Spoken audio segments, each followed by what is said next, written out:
Hello everyone, and welcome back to another mindset video. In today's video, I'm going to be chatting to you about a very raw, sometimes super sensitive topic, which is emotional eating. You might be wondering what actually is emotional eating and if it really applies to you. Or maybe you know you fit into this camp and you're desperate to find some strategies that will help you break free of some of the food traps that you're finding yourself falling into, which is stopping you from expressing to the very fullest extent the person that you want to become. So let's jump into it. What actually is emotional eating? Well, emotional eating is every time you're trying to look for food to eat food when possibly you're not actually hungry. Being hungry is associated with physical hunger. It's got to do with obviously a depletion of fuel within your body, and it's sent from signals within your body telling your brain that it's time to eat. Unfortunately, because for a whole bunch of different reasons, and because we are thinking human beings that have so many emotions that float through our brains at any given moment, we sometimes confuse physical hunger with emotional hunger. So it is really important to understand the difference between those two things, because unfortunately our brains can sometimes play tricks on us. So physical hunger, as I said, it's when your body is looking for food because you are genuinely hungry. It is time to eat. So usually what we'd suggest is if it's been, say, maybe 3-4 hours since you've eaten anything, or possibly you've just trained, or maybe you've just woken up, it's possibly time for you to eat. And depending on how big your meal is, it's time for you to eat and really enjoy the food that you've prepared for yourself or somebody else has prepared on your behalf. However, emotional hunger is when we're getting those cues to actually put food in our mouth when we're possibly not actually physically hungry. And those feelings and those moments pop up at times when maybe we're least expecting them. So we sometimes get caught in cycles where we are mindlessly eating, not realizing that we're eating when we're not actually possibly hungry. And then we stop and we catch ourselves and go, what did I just do? Why did I eat that food? And now I feel worse about actually eating it. And we end up getting stuck in this cycle of possibly feeling bad, looking for food, and then feeling worse after it. So you might be wondering at this point is, am I actually an emotional eater? Does any of this information that Angie's presenting to me today, does it actually apply to me? So as I said, emotional eating is when you are looking for food to fix something that is going on inside your head when it's not actually physical hunger. So sometimes we express emotional eating when we might be stressed, we might be feeling overwhelmed, we might be feeling anxious, we might be feeling bored or have a lack of stimulation in our world. We might be feeling tired. We might be feeling exhausted. So all of those things that I've just listed there are emotions, and those emotions make us feel a certain way. And when we have these emotions that make us feel a certain way, we generally then respond based on a set of behavioral choices that possibly were set up in the past. And our life history sometimes is what actually creates these behavioral choices. So how you've handled things before in the past might have something to do with the associations and the connections that you have to food now. So maybe life experiences as a child or as a teenager, and how you look for food to actually make yourself feel better. And at a very basic level, this is how behavioral pathways are actually laid down. We act in a certain way, and if they're repeated a certain amount of times, then we find that that neural network starts to really establish itself. And then by the time we actually become adults, we end up acting in these ways that sometimes we think are quite automatic or impulsive, or it is just the way I do things. But in actual fact, it is only because we have these neural pathways where our brain starts to shortcut, where we think a certain thing, therefore we act in a certain way. And look, despite what Instagram or reality TV or anything else tells you, we are programmed to feel a bunch of different emotions.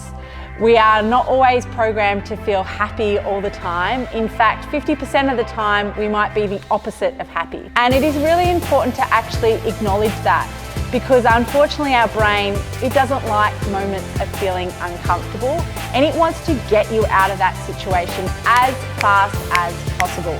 And that's why sometimes we tend to look for food, because food at a very basic level, at a very basic human need level, it is something that helps to fix our emotions or temporarily cover them up. And as our brain starts to look to try and escape whatever it is that we're feeling, we look for food to try and solve that issue. And in Western society, where food is just so available, it seems like the obvious and easiest option for our brain to go, right, I'm thinking and I'm feeling this way, let's get some food in and avoid this situation and make the situation better. Unfortunately, food is just a distraction. It's not actually going to be solving the real root cause of whatever emotion it is that you're feeling.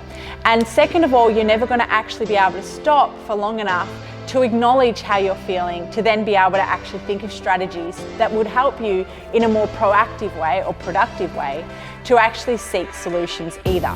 But I am here to tell you today that you are strong and you are one tough cookie. And if you really want to get to the bottom of your emotional eating, whether or not you think you have a huge issue with emotional eating or whether it is something that just sometimes pops up, I can tell you right now that you can work through these issues. It does take time and it does take a great amount of awareness, but there's also something really lovely and joyous in being able to actually stop and be really self-reflective. And when those moments pop up, to be really appreciative of those moments and the time that it actually gives you to really learn to grow and to change behaviors that you know are going to actually end up helping you thrive in the long run. Because I can tell you right now, there is nothing worse than trying to chase your tail when it comes to how you are feeling about the way either you look or the way that you feel.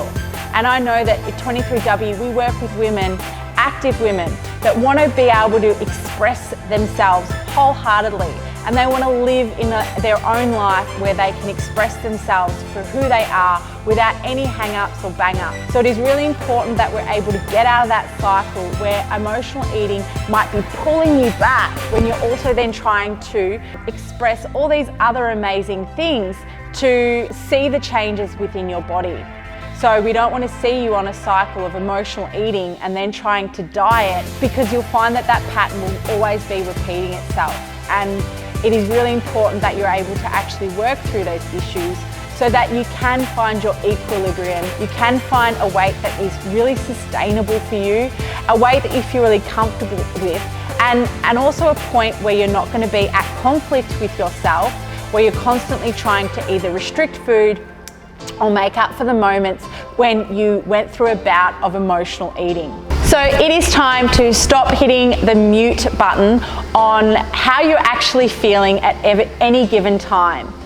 Walking away from this video, I want you to walk away with a bunch of action steps that you can really stop and be really self-critical. And I can tell you right now, girls, I am not immune from these things that I'm talking about. All the ways and the suggestions I'm giving you are things that I do on a daily basis. And it's a lot of work that I have done in my late 20s that has really helped me get to a point with food where I feel quite free. So I'm hoping that a lot of these strategies will also help you out too. So first of all, we need to take a step back and we need to practice some loving accountability. The very first thing that you need to do is you need to bring hyper awareness into your situation. So maybe over a 1 or a 2 day period, get yourself a journal, and I want you to take notice of every time you go to eat, I want you to think about, am I actually hungry? And I want you to give that hunger a rating from either -5 to 5, right? So are you actually hungry? So I want 5 to be like you are ravenously hungry, like the most hungry that you've possibly ever been. As I've said to you before, our brain plays tricks on us. We might be thirsty, we might be bored, we might be stressed, it could be we're just not satisfied, or we could be actually hungry. And of course, if we're hungry, please eat. Today we are talking about emotional eating, so those times when you're finding yourself eating when possibly you don't actually need to be topping up the tank. Am I actually hungry? Give it a scale. Now, if you're hungry, go for it and eat. But if you're not hungry and the answer really is no, that is the best scenario, because it means that you've got time and you've caught yourself to be able to do this little bit of work. So I want you to ask yourself, well, okay, if I'm not hungry, what am I actually feeling that's making me think that I'm hungry or that I want to actually eat some food? So is it that I'm bored? And this one pops up for me on occasion where I might be sitting in front of the TV and I'm there going, I might go get something to eat, and I'm definitely not hungry. It's because I'm bored. Whatever the shit is that I'm watching on Netflix really isn't stimulating me. I'm not finding it that interesting. I'd actually prefer to be sitting there scrolling mindlessly on my phone. But instead I think, oh, I'll go and have something, see what's in the fridge, eat a piece of chocolate, maybe a bowl of ice cream, and I'll hope that maybe that triggers me to maybe feel a little bit more joy. And I know that sounds strange when you say it, right? But we end up making these behavioral choices automatically, and we do it without even thinking. So you get my idea. The answer is no. Really cue into what it is that you're feeling. Are you feeling stressed? Did you receive some news that made you feel sick to the pit of your stomach? And that's okay if you did. Write it down and express everything that you're feeling. And then I want you to write down why you think you want to reach for food. What is it that you think that food is going to actually solve? Okay? Now, it could be that you just need to let that moment slip away, like a cloud in the sky, let it pass overhead. Or it might mean that you need to think of a strategy. Get yourself a strategy that will actually help you fix or put in place a better solution that will actually help that feeling that has popped up for you. So if you are bored, going back to my scenario before, and it's what you're watching on TV that is boring you, possibly go and find a good book, or tell your partner that you're bored and maybe go for a walk, or do something, or change the channel, or something that will actually help you out. And I guarantee you will feel so much better than if you just reach for food, because food might provide that temporary solution that you are looking for, but afterwards, when that feeling wears off, you will find that that feeling will still be there and you haven't actually solved the root cause of the problem. Girls, it is time to stop running away from your emotions. It's time to sit with them and acknowledge if you are feeling annoyed, bored, tired, stressed, overwhelmed, overworked, all of those things in between. Be aware, name it, and take time to really sit with it. And then ask yourself, what can you do instead?